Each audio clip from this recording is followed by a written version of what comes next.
Hello again everyone, welcome back to the Fantasy Football Fanatic, the channel that's dedicated to the Fantasy Hub fantasy football game. This is episode 1 of my Champions League fantasy football series that I'm going to be doing. In this episode, I'm going to go through my team selection to start for Game Week 1 and also preview Game Week 1's fixtures and also go through the transfers that I'm looking to make this week. If you haven't done so already, please like, subscribe and hit notifications so that you know when I'm going to be uploading a new video, all the good stuff that helps the channel out. And with all that said, let's get into it.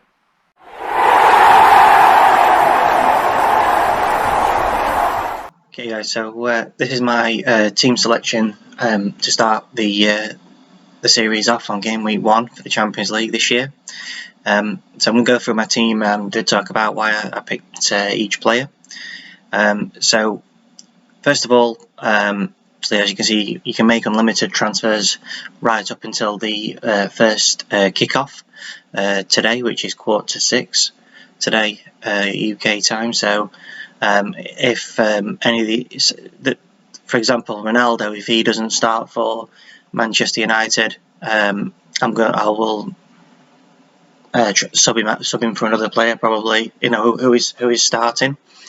But I think he will play as Cavani hasn't travelled. So that's just an example. So starting off with the keeper, then Casteels. So the way that my team is set up, I needed to have a cheap keeper, and the one I've settled on out of the cheaper keepers is Casteels from Wolfsburg. So Wolfsburg are in a group with Lille, Salzburg, and Seville.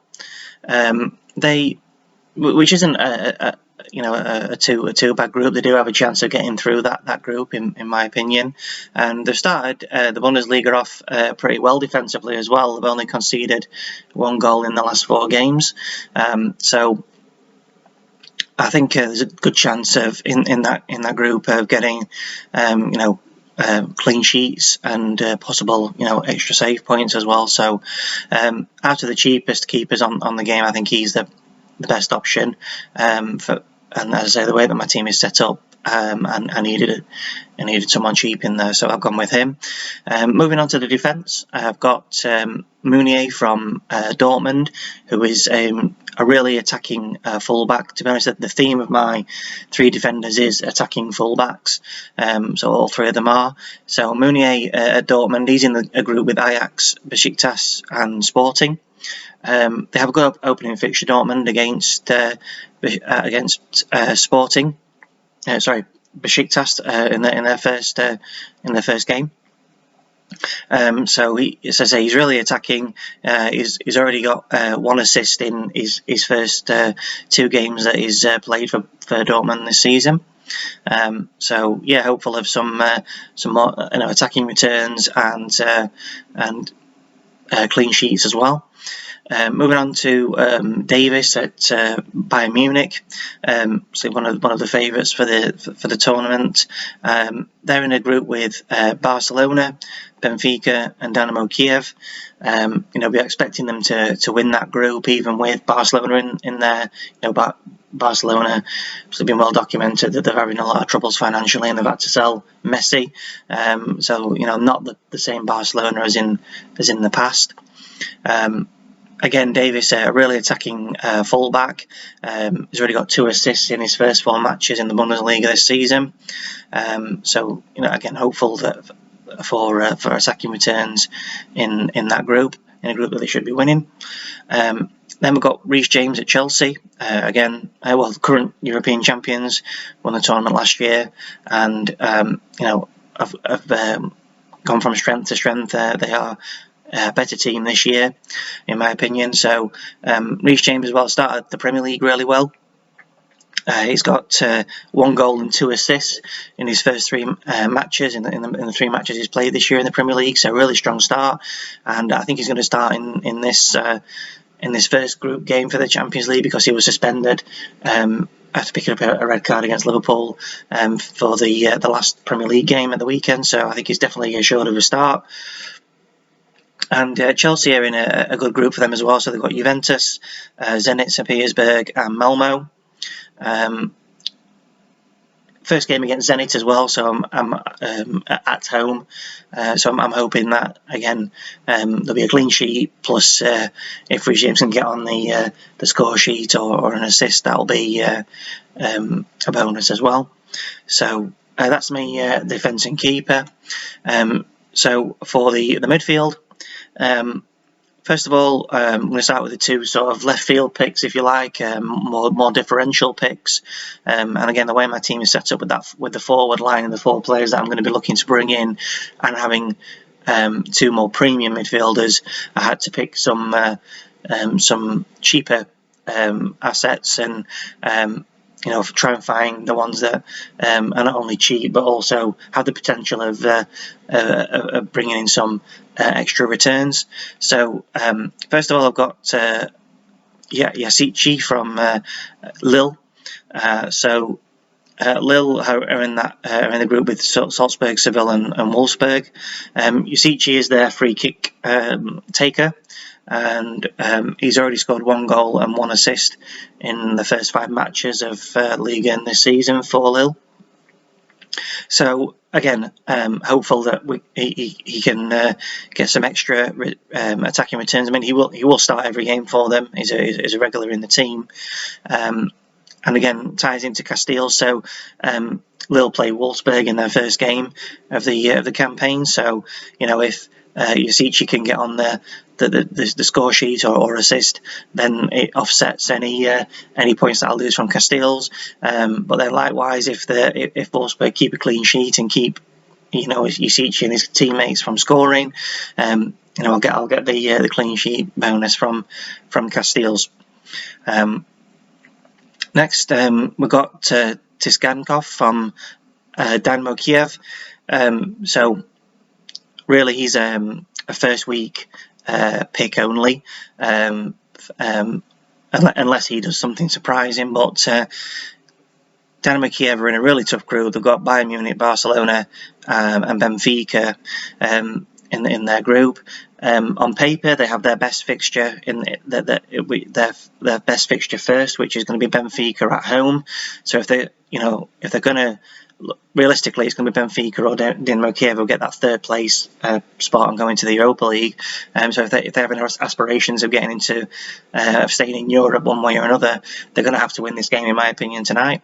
Tischankov is their key player. He's scored 5 goals and got 1 assist in the first 7 games for Dynamo Kiev this season. So he's been playing really well.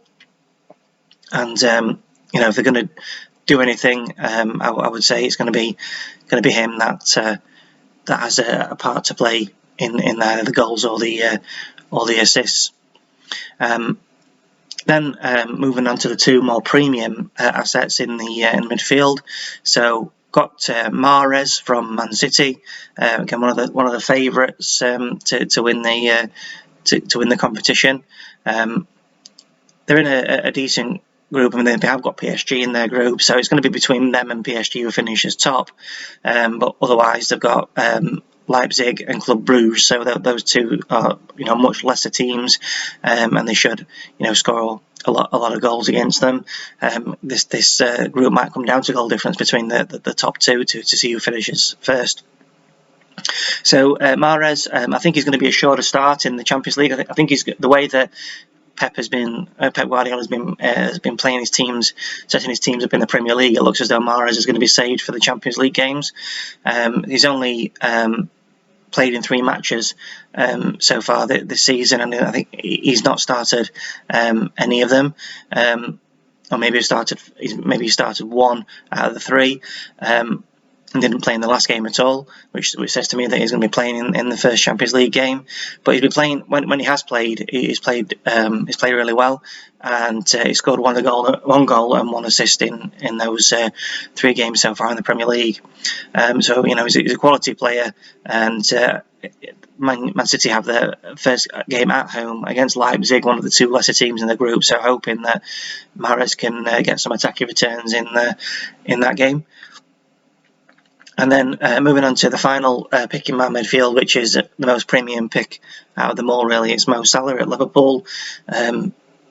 again, ever present, absolute talisman for Liverpool. Top scorer year in, year out. I don't think I need to say much about Mo Salah's qualities. He's played 4 matches so far this season for Liverpool, and he's got 3 goals and 2 assists already. He's Mr. Consistent. You're going to get goals and assists pretty much in every time he plays. And Liverpool have got a decent group as well. So they've got Milan, AC Milan first at home tonight. Tomorrow night in the first group game. They've also got Atletico Madrid and Porto. When the draw was made, I was a bit fearful that they had Atletico Madrid in their side because they're very traditionally a very difficult team to beat, but they haven't actually started that well. They seem to be playing a different system this year from what I've seen of them, and they are conceding goals, which isn't typical of Atletico Madrid. So I'm pretty hopeful that Liverpool are going to be topping that group. So that's the midfield I've gone with. And coming to the forward line, got premium forwards in there to start with. So first of all, the most premium of them is Ronaldo. Man United have a really good opening fixture against Young Boys of Switzerland tonight, and I think Ronaldo's going to start with the way they performed against Newcastle at the weekend, and he's already got 2 goals for Man United at the weekend on his debut, and he just lifts the whole team. And when he plays everybody, he brings up plays up to his level. He makes players better, and against Young Boys who are a vastly inferior opponent, he should be getting on the score sheet again. Wouldn't surprise me if he scores 2 or 3 goals.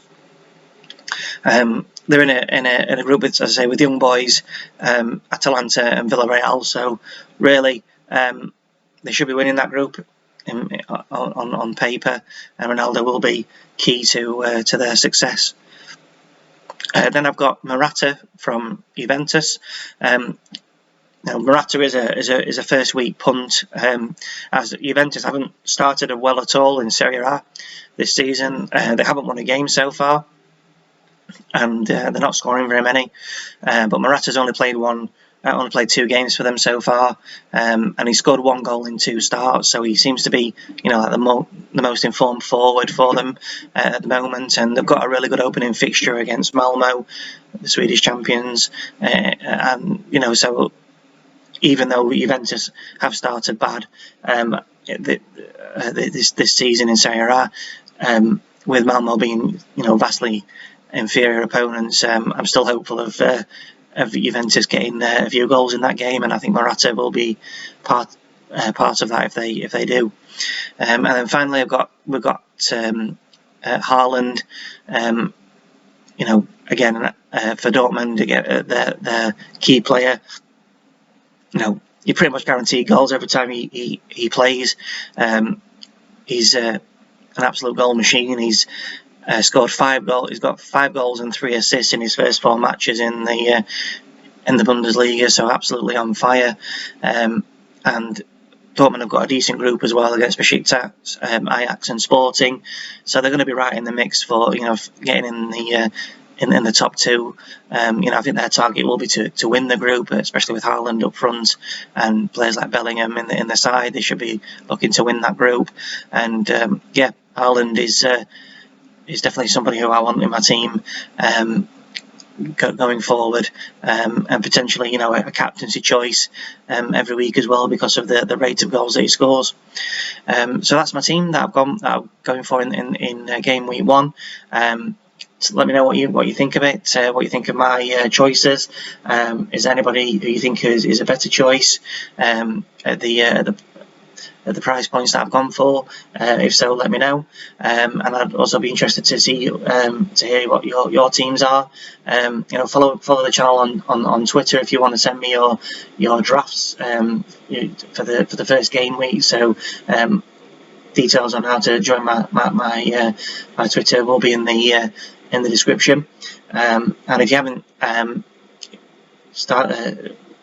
created a team yet for the Fantasy Hub Champions League game. I'll leave links in for the app in the description. The app is available on both iOS and Android. But now I'm going to look at the fixtures for game week 1 and talk about my strategy for game week 1 and the transfers that I'm looking to make. So let's get into that now. So these are the fixtures for the first game week Champions League. So first of all, we've got 2 early kickoffs this evening. So we've got Sevilla versus Salzburg and Young Boys versus Man United. I've gone for a Man United player. I've gone for Ronaldo against Young Boys. If he plays, I can't see anything other than Ronaldo scoring and maybe scoring multiple goals. So that's why I've got him in the first game. So the reason why I've got him is to then transfer Ronaldo out for Lukaku at Chelsea, who's playing at home against Zenit. Lukaku, another player who started the season really well and is a real key player for Chelsea. He's got 3 goals in his first 3 matches in the Premier League this season, and I think he'll definitely get on the score sheet against Zenit as well. So you've got Dynamo Kiev versus Benfica. I've already talked about Tischankov, who I've got for Dynamo Kiev, hoping that he can get on the score sheet or get some attacking returns. Then one of the ties of the round, you've got Barcelona versus Bayern Munich, real heavyweight European clash. I don't have any plans to bring anyone in for this game because I think it's tough to call. I mean, I would say Bayern are the favourites because of Barcelona's current situation, but it's still, I think it'll be a tight game, and I just don't have the budget to bring anyone else in the midfield, especially for Bayern. A player that I've got my eye on though is a young player called Jamal Musiala from Bayern Munich. He's been in absolutely amazing form for them, and he's pretty cheap on the game. I think he's 6.2 mil, and from a Bayern Munich midfielder point, he is definitely somebody who I'll be looking at very closely to see if he starts and how he plays in the first couple of games, because if he's a regular starter like he is in the Bundesliga and with the form he's shown, he's definitely somebody I'll be looking to transfer in the future. Then I've got Lille and you've got Lille and Wolfsburg. Again, talked about Yasicha for Lille and Castells for Wolfsburg. Either or, if they can deliver me points, I'd be very happy. Then I've got Morata, let's say, for Juventus against Malmo. Hopefully that he can get on the score sheet for Juventus against an easier opponent. And then finally Villarreal and Atalanta. Don't have anyone for that fixture. Then moving into tomorrow, Besiktas Dortmund. So obviously got Haaland and Meunier for Dortmund. And it's an easier opening fixture in my opinion for them, even though it's away. Besiktas, Dortmund should still be beating Besiktas and Haaland, and hopefully Meunier as well will be getting some attacking returns in that game.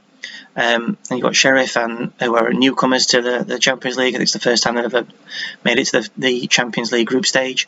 And Shakhtar Donetsk, don't have anyone for that fixture. The main set of games on Wednesday. Madrid, Porto, again, don't have anyone in that game and don't have any plans to bring anyone in.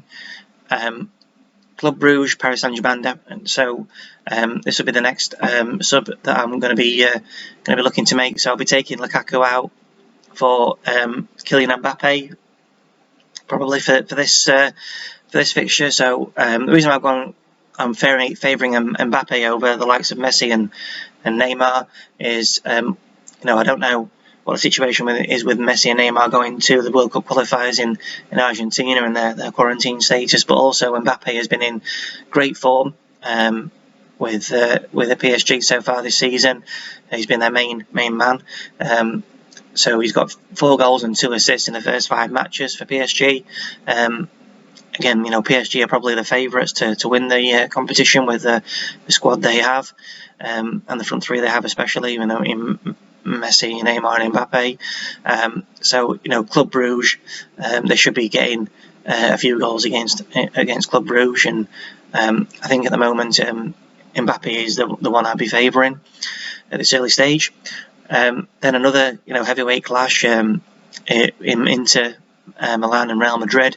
Again, I don't have anyone for this tie, and I don't really plan to bring anyone in because the way my team's set up, again, you'd be looking at premium players for these two sides, and they just don't have the budget. And I think it's going to be a tight game anyway.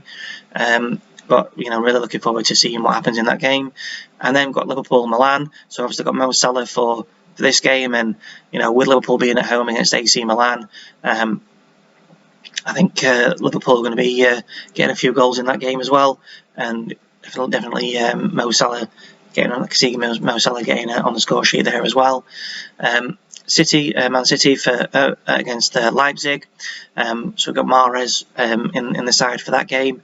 Hopefully he's going to be getting on the score sheet, or assisting somebody in that game. Should be an easy game for City on paper against Leipzig at home. And then finally, got Sporting versus Ajax. So the last two transfers that I'm going to be looking to make are for Ajax, because the way that it works, just flicking onto game week 2, you can see Ajax play first in game week 2. So I've got, for transfer to Ajax players, I've got 2 players in for their first game next week. So the 2 players that I'm looking to bring in, so looking to then get rid of Morata for Sebastian Haller for Ajax, who is kind of their main striker, and he's been in great form so far this season. He's got 4 goals and 1 assist in the first 4 matches, and it's a decent game, albeit away, but a decent first game against Sporting Lisbon for Ajax. And then finally, looking to bring in a midfielder. So we've got, as I say, Tischankov is really a first week pick, because after week 1, their fixtures really turn really hard against Bayern Munich and Bayern Munich and Barcelona. So I don't fancy Dynamo to get anything out of those games. So I'll be taking Tischankov out and bringing in Ryan Gravenbirch, probably, who is around about the same price, because got to think that I don't have any money left in the budget. This team has taken the whole budget up, so I need to get somebody who's equivalent value or lower. And Gravenbirch is 0.1 lower, he's 5.9 million, and Tischankov is 6 million. And Gravenbirch has started okay. He's not really an attacking player; he's more of a deep lying sort of playmaker, box to box sort of player, but he has scored a goal already so far this season in the opening 4 matches for Ajax. So hopefully he can do something in the first 2 games against Sporting and then against Besiktas. And then in terms of a captain, there are quite a few options, to be honest, in the first game week. So obviously standouts are Ronaldo against Young Boys, Lukaku against Zenit, even Morata against Malmo. Not so much as the first 2, but still an option. Haaland against Besiktas, Salah against Milan. So really spoilt for choice for captaincy picks this week. But I think the 2 standouts really are Ronaldo against Young Boys, and I'd say Haaland against Besiktas, just because of his goal scoring record, and he's pretty much guaranteed. Seems to be guaranteed goals every game, and he's got, I'd say, a slightly easier fixture, even though it's away. I think Besiktas are slightly weaker than Zenit, so I'd have him second, and then then Lukaku third. They'd be like my top 3, and I'm not decided on which one I'm going to go for yet. It's probably going to be a decision that I make at the deadline stage, but they're the 3 that I have in mind. So let me know what you think of my transfer strategy. What players are you looking to bring in, and who are you looking to captain this week? Love to know in the comments. This is the end of episode 1. for the Champions League series. Hope you enjoyed that. Again, if you did, please like, subscribe, and hit the notification icon so that you know that when I'm going to be uploading the next video in this series. So this series is going to be running alongside the Premier League series that I'm doing as well. Good luck to everyone who's playing the game, and I'll see you all in the next video. Thanks for watching.